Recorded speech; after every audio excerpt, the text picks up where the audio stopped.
Hey, there's a version of me on the internet somewhere out there buried.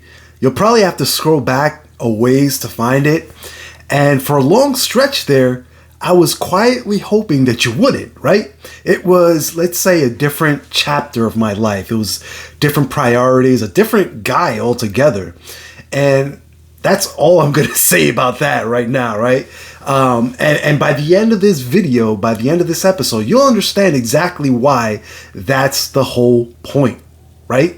Hey, if you're new here, then I want to welcome you. I'm Isai Rodriguez, and this is the Home Business Hustle. I'm building something of my own on the side of a 9-to-5 that pays the bills, but, isn't going to be the thing that sets me free, right? And every week I show you exactly what that looks like. Not the highlight reel, but the actual thing.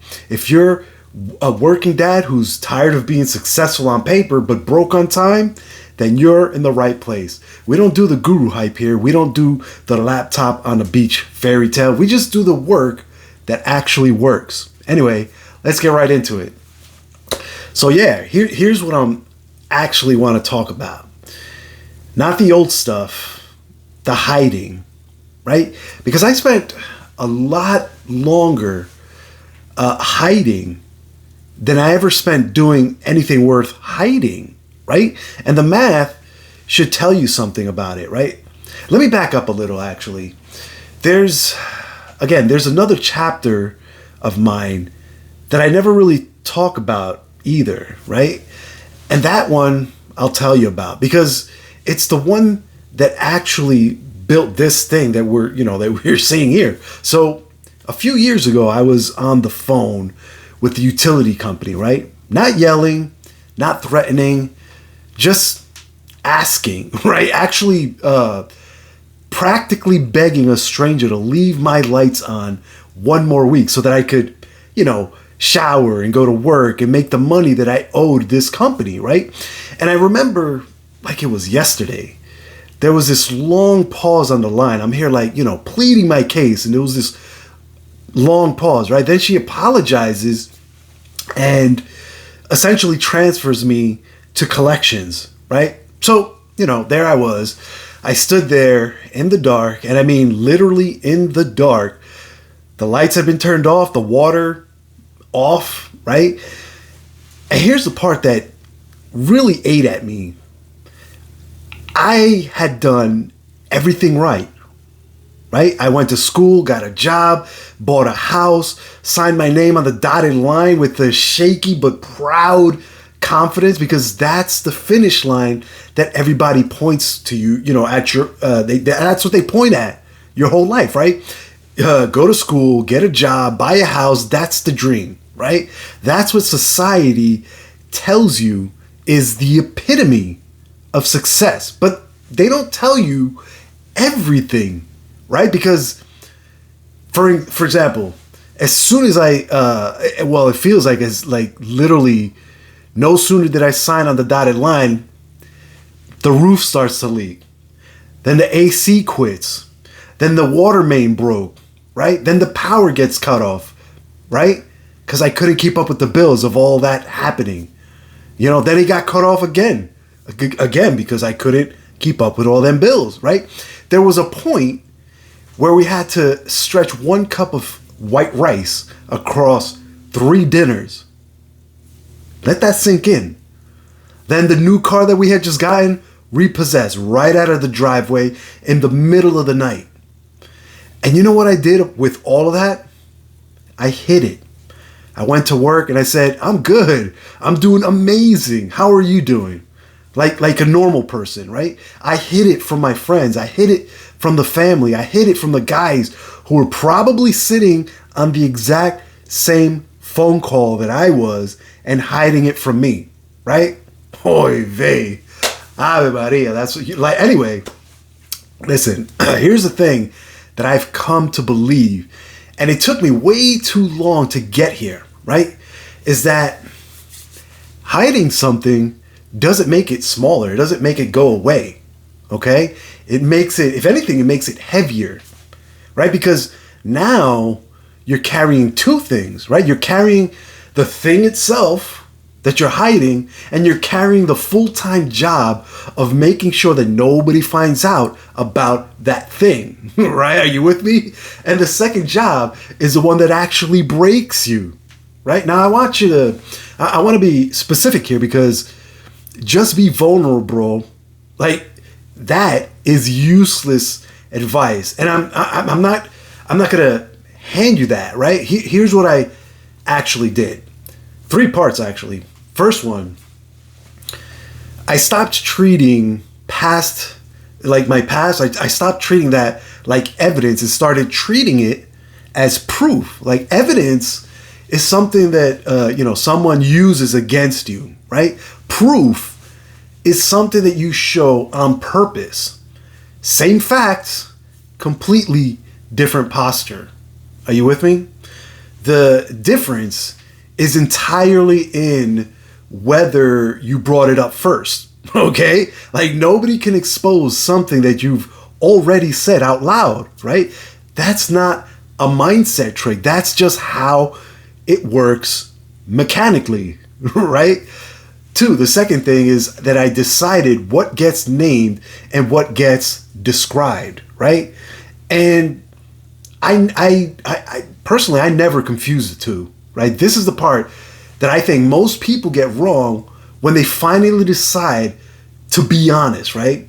They go all the way to the other side. They spill everything. I was there too, like every detail, every scene, every low. That's not honesty. That's a different kind of performance, right? So I made a whole, like a rule for myself. And me and the wife has been watching a lot of NCIS at night to decompress a little, right? And there's the main character on there called Gibbs, Leroy Jethro Gibbs. And Gibbs, throughout his career, has made many mistakes, and therefore he's created a lot of rules for himself so that he doesn't make the same mistakes again, right? But anyway, I made a rule for myself. That was the point here, right? The rule is name the fact, skip the details. So here's the thing. Different chapter of my life, right? That's a fact. It's complete. It's true. It doesn't owe anybody a director's cut, if you will, right? You're allowed to be completely honest about that something happened without narrating what exactly happened, right? You can own up to it. Something happened, right? This was in the past. That's not me anymore, right? Those are 2 separate permissions, and you only owe the world the first one, okay? 3, I said it once, and then I let it go, right? 1 clean mention closes the loop. However, bringing it up over and over, that reopens it. That keeps, like, you're picking at the scab on the wound, right? You continually bringing it up. You continually open up that wound, right? And worse, it turns the thing that you're supposedly past into your actual personality, right? So say it, mean it, and move on. Fair enough? Okay. Now, here's the turn, is that here's what actually changed. Not that long ago, here in this new place that we're at, the AC broke down again. Totally different scenario, if you will, right? I want you to picture this, like middle of the Sacramento summer, right? Triple digits, the kind of heat where the house starts working against you by 11 in the morning, right? I called the HVAC guys, and I want you to notice what I didn't do, right? I didn't check the account first. I didn't have to, right? I didn't get that stomach drop, right? I didn't start the mental math before I'd even hung up the phone. Are you with me? You know the math, right? You know the math I'm talking about, where you're doing subtraction while somebody's still explaining the service call to you, right? And you're like wondering, am I gonna make it this month? All the bills are rolling through your head. You're thinking about the kids and the food, and like they had to order a part, right? And it wouldn't be in stock for a few days, right? So what did I do? I didn't worry. I drove over to the Home Depot, grabbed a couple of, window units so the family wouldn't bake in the house in the middle of summer. And then I sat in the parking lot for a minute, right? And I just noticed it. I wasn't panicked. I was just taking care of business, if you will, making things happen. See, a few years back, that exact same phone call would have wrecked us, right? But not this time. This time, it was a Tuesday problem. That's it. It was a minor inconvenience. And I handled it. And then I went home and was actually there that night instead of sitting at the kitchen table running numbers with my head somewhere else, right? That's the whole difference. Not a number, not a screenshot, okay? A feeling that I didn't used to have, right? And here's why I stopped hiding the old chapter of me. Is not because it's some big dramatic origin, because it isn't, but that guy wasn't the reason that I started building anything, right? He was just who I was at the time. Plain and simple. That's actually the part that I want you to hear. Because I think a lot of, I feel, right, that a lot of guys are waiting for their past to mean something before they'll admit to it. Waiting for it to be a redemption arc of some sort, right? Waiting for the clean lesson. Listen, sometimes there isn't one, okay? Sometimes it's just like that was then and this is now type of thing, okay? And the sentence that was then is in and of itself it's a complete sentence. You don't have to make it profound to stop hiding it. You just have to stop pretending that it's still the now, right?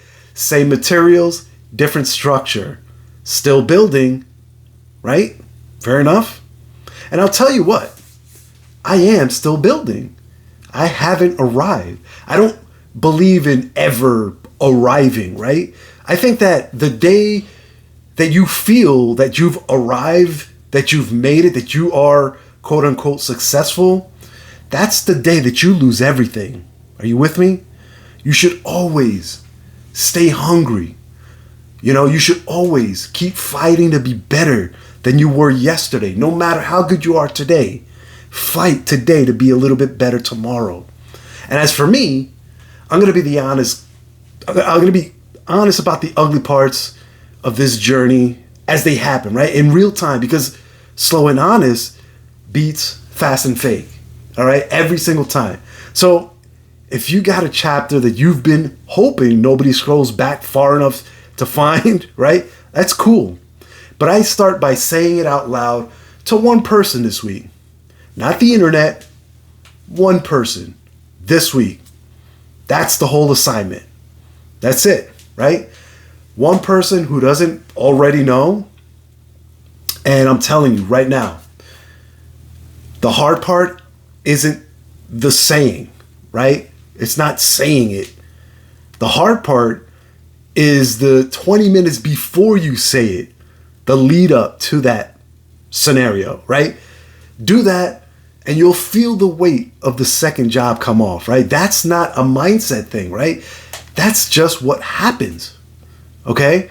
So listen, if you want more of this, the daily stuff, the parts that don't make it into a video, there's one link in the description. It's free, it's every day, and it's the version of the build I don't post anywhere else. Go grab it now.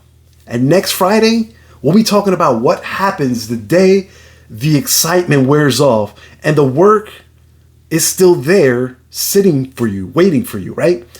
That's one that one's gonna sting a little. So just giving you the heads up there. That's what we'll be talking about next week. All right. That's all for today. Remember, information without execution is just another hobby. And you didn't click on this video because you needed another hobby. You clicked because you're ready to build something that lasts. So go hug your kids and then go do the work. But first, don't forget to hit the link in the description for your free guide. And I'll catch you in the next episode. Let's get to work, man. Take care. Bye.